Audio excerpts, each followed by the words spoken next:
بسم اللہ الرحمن الرحیم۔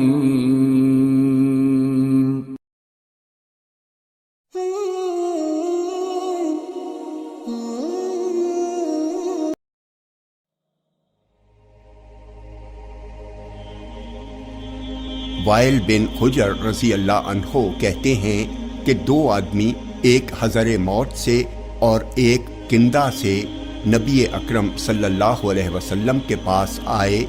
حضرمی نے عرض کیا، اللہ کے رسول، اس کندی نے میری زمین پر قبضہ کر لیا ہے۔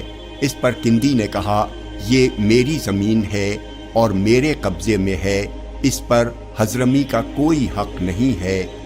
نبی اکرم صلی اللہ علیہ وسلم نے حضرمی سے پوچھا، تمہارے پاس کوئی گواہ ہے؟ اس نے عرض کیا، نہیں۔ آپ نے فرمایا، پھر تو تم اس سے قسم ہی لے سکتے ہو۔ اس آدمی نے عرض کیا، اللہ کے رسول، وہ فاجر آدمی ہے، اسے اس کی پرواہ نہیں کہ وہ کس بات پر قسم کھا رہا ہے، اور نہ وہ کسی چیز سے احتیاط برتتا ہے۔ آپ نے فرمایا، اس سے تم قسم ہی لے سکتے ہو۔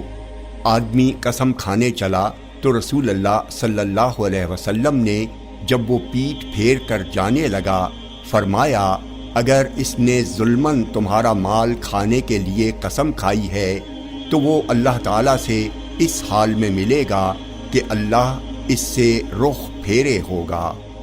جامع ترمذی حدیث نمبر 1340۔